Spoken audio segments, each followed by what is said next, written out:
Sono Mario Di Bernardo, sono nato e cresciuto in una famiglia che l'attività principale era l'attività casearia e l'allevamento. Quanto riguarda l'attività casearia, mio papà e anche mio nonno hanno fatto sempre i casari. Il loro lavoro consisteva nel periodo invernale in fondovalle, avevano la latteria ed d'estate venivano qua in Malga. E l'attività casearia consisteva nel mungere e fare il formaggio. Facevamo un formaggio con 3 tipi di latte, perché qua è la zona che si presta. Questa qua era la zona che andavano al pascolo le capre, mentre le mucche rimanevano qua e le pecore si spostavano verso il Canin, in questa zona di sole dove c'è un'erba favolosa, e veniva un formaggio che dobbiamo solamente ricordarcelo, questo gusto. Ho iniziato 10 anni fa a riportare le mucche allo stato brado, naturalmente. C'è il recinto elettrico, loro stanno dentro in questo recinto e non mi danno praticamente nessun lavoro. Anzi, a me piace, un giorno sì, un giorno no, o 3 volte alla settimana o 4, dipende, o anche magari ogni 3 giorni come il tempo, vengo su e guardo di loro. Un giorno ero qua e pensavo, ma perché non si potrebbe fare qualcosa? Perché mi dicevano i vecchi che seminavano le patate.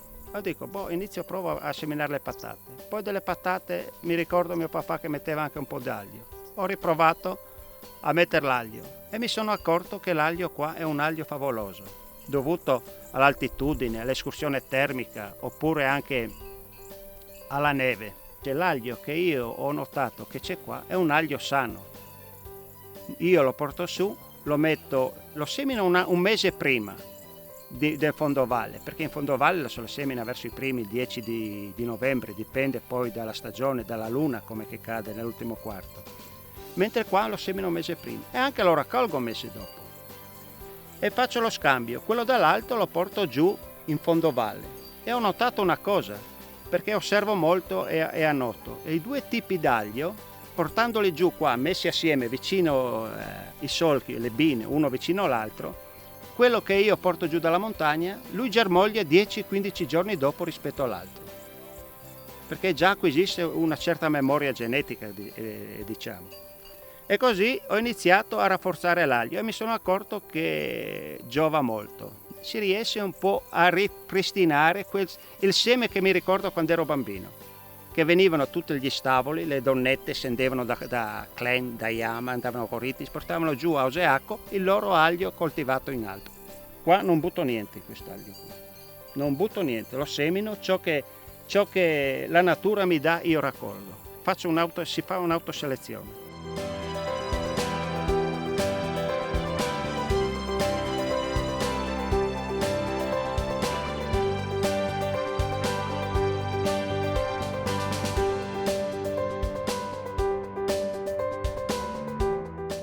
Il mio progetto, il mio sogno è riuscire ogni anno a fare un qualcosa di nuovo, no?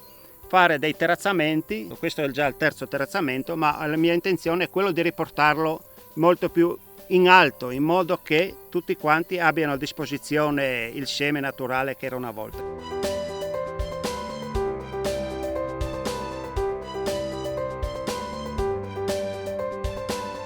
Il pozzo serviva per approvvigionamento dell'acqua. Questo pozzo è stato costruito nel lontano 1927, è stato inaugurato il 27 maggio del 1927. Qua, come potete vedere, ci sono le iniziali DLL. Il signore che ha costruito questo pozzo c'era un certo signor di Leonardo Luigi. Questo signore qua, io l'anno scorso mi sono messo a ristrutturare il pozzo, sono rimasto molto meravigliato dalla forma, dalla perfezione e da come era ben fatto questo pozzo qua, perché anche oltre che essere ben fatto bisogna pensare che è in una zona di roccia.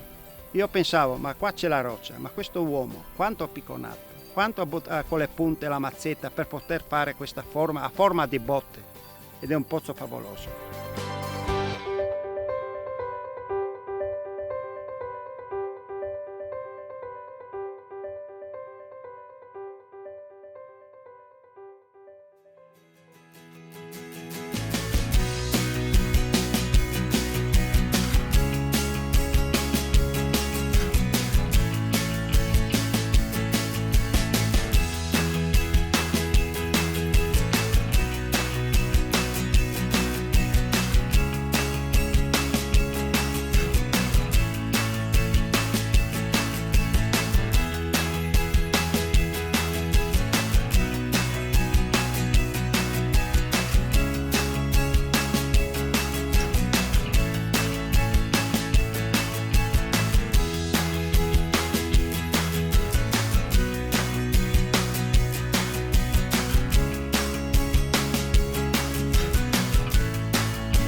Aresia si coltiva una varietà botanica particolare che è diversa dall'aglio che comunemente viene coltivato e si trova sui mercati.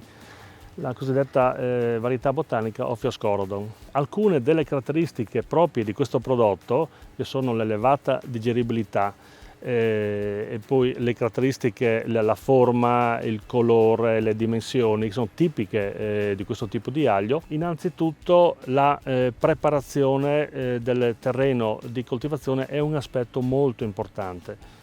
Tenete conto che l'aglio è una pianta il cui apparato radicale scende poco in profondità, per cui i lavori di preparazione diciamo dell'appezzamento dove verrà coltivato l'aglio iniziano con una rattura molto superficiale o, come in questo caso, una fresatura. L'aglio si avvantaggia poco delle concimazioni rispetto ad altre specie, quindi richiede soprattutto una quantità di azoto limitata.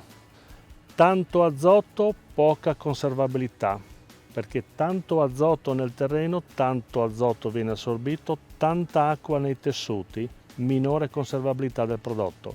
Una volta che il terreno poi è preparato si preparano le aiuole. Queste aiuole fanno sì che l'aglio venga messo a dimora a una certa altezza dal piano di campagna. Di solito sono 10 cm, 10-15 cm. Questo assicura un veloce sgrondo dell'acqua. E qui arriviamo a un punto molto importante che diciamo può fare la differenza poi nei risultati che si possono ottenere. L'aglio odia l'acqua. Si sfrutta una particolarità del suolo di queste aree vallive, cioè il fatto che è un suolo ricco di sassi, insomma, e quindi permettono un veloce passaggio dell'acqua. Un ulteriore trucco è quello di coprire il terreno con dei materiali plastici, ma possono essere anche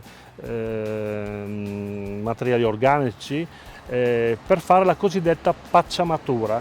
La pacciamatura è una tecnica che permette di ostacolare lo sviluppo delle erbe infestanti, ridurre le perdite d'acqua, perché anche se siamo in una zona piovosa possiamo avere dei periodi di carenza d'acqua. La messa a dimora generalmente si ha in autunno, novembre generalmente in queste aree, e permette al bulbo di iniziare a prendere confidenza col suolo, dove svolgerà tutto il suo ciclo vegetativo, che si conclude generalmente a luglio. I problemi parassitari in questa area sono fondamentalmente dovuti a dei funghi. Qual è la soluzione per gestire questi funghi? La prima regola, la regola che l'uomo ha iniziato a comprendere 9000 anni fa, è la rotazione. La rotazione fa sì che una stessa pianta o piante della stessa famiglia non ritornino sullo stesso terreno a distanza di poco tempo, 3-4 anni.